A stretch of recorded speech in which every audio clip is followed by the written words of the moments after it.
Welcome to Cosmic Comics. Today I'm going to be taking a look at the origin of the original Dr. Spectrum. One of the things that's interesting about the Dr. Spectrum character is that the character is defined not by the person behind the mask, but by the power prism each of them has in their possession. It would be as though every character who possessed the quantum bands was called Quasar. It's also interesting that we find this to be the case across the multiverse wherever another Dr. Spectrum pops up. They are all Dr. Spectrum. The earliest account we have for the origin of the Power Prism comes from Iron Man issue 65. Years ago, a Skrull by the name of Cremon attempted to overthrow the Emperor's ship of his people. For this crime, he was tried, sentenced, and punished.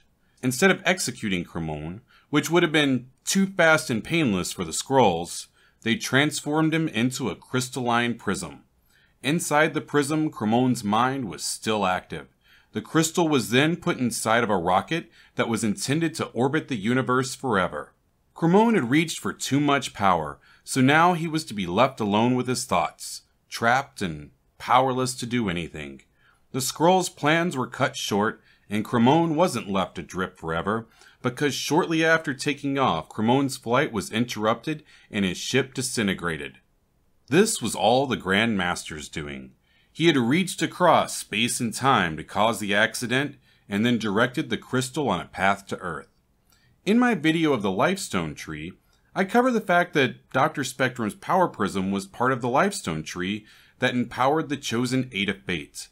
The question then becomes, how can Dr. Spectrum's Power Prism be both the gem that holds Cremon, which was created by the Skrulls, and also be a gem from the Lifestone Tree, which was a remnant of the previous universe?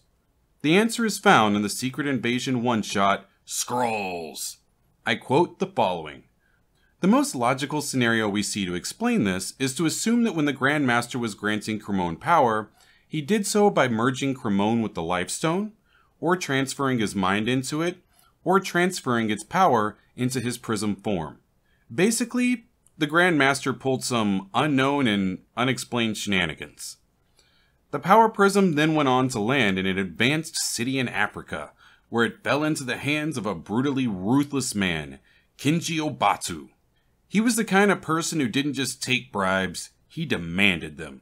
He would mock his business partners after ripping them off, and would even murder when necessary. We're told that the Power Prism containing Cremon was an irresistible lure to a man such as this.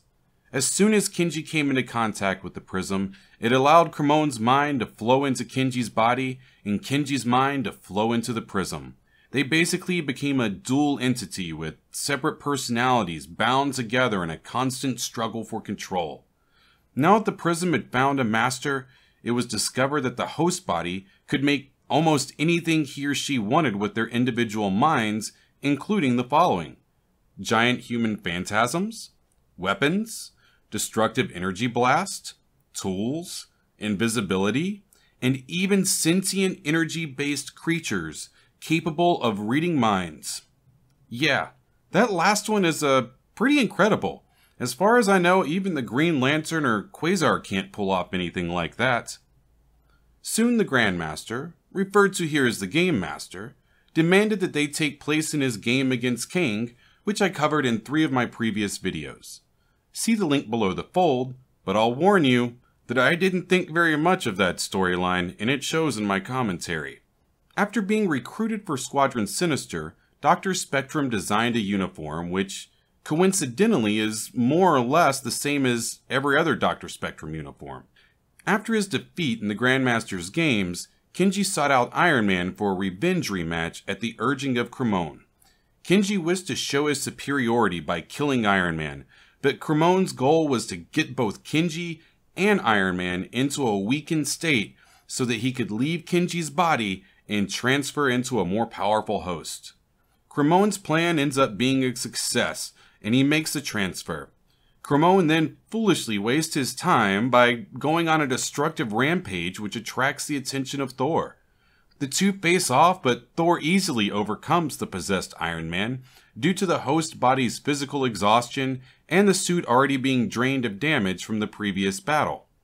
Kenji temporarily recovers the Power Prism, and the fight with Iron Man resumes, but Kenji is unaware that he is now facing off against a different person in a fresh Iron Man suit. After being thwarted at every turn, Kenji tries to escape, but the new Iron Man cuts him off, which uses up the Power Prism's last bit of power. While the prism remains inert, Iron Man snatches it from Kenji and smashes it on the ground. Wanting to know who was behind the costume, Iron Man unmasks Dr. Spectrum and reveals Kenji Obatu. Thus ends Dr. Obatu's time with the Power Prism. Just to follow through with due diligence, let's cover what we know about the rest of Dr. Obatu's life. In Marvel 2-in-1 issue 41, Dr. Obatu is deported back to Uganda to stand trial for his crimes, where he is sentenced to death by firing squad by Prime Minister Idi Amin. He escapes by running into the jungle. After several weeks of wandering in the jungle, he's in rough shape and is taken in by the witch doctor Wasuli, who nurses him back to health. These two kidnap the 10 most important blacks from America. Those are Marvel's words, not mine. Among these 10 is the Black Panther. A deal is struck with Prime Minister Idi Amin to allow him to get in on this power move, and all is forgiven between Dr. Obatu and the Prime Minister. The plan is for Wasuli to perform a ceremony that will allow the three of them to control the minds of the 10 people they kidnapped. Ben Grimm and Brother Voodoo show up to stop the procession, and in the process their plane is shot down. Ben and Voodoo survive the plane crash, but in the meantime, Dr. Obatu escapes to the balcony of the estate with the Black Panther, where Dr. Obatu threatens to throw the Black Panther to his death if the Thing and Voodoo don't back off. Voodoo attempts to tell the Thing how to end the madness, but he doesn't listen. Time is short, so Voodoo uses the spirit of his brother Daniel to possess the Thing and shatter the vase that keeps the spirits of Wasuli's victims captive. At that moment, Dr. Obatu pushes the Black Panther from the balcony, but on the way to the ground, his spirit reconnects with his body, which gives him enough time to perform some acrobatics and land safely. Wasuli had a vampire, Zavumbi, which is basically a zombie within the Marvel Universe, and it's really sort of kind of cool and interesting that this one is both a vampire and a zombie. So, at any rate, Wasuli had this guy that he used as a personal assistant that was also released at this moment and who quickly turned on his master.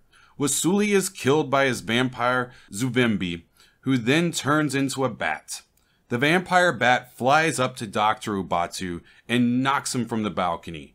Dr. Obatu falls to his death and thus ends the life of the first Dr. Spectrum. Thanks for joining me for another episode. I always appreciate it whenever you hit any of those buttons below. I'm out.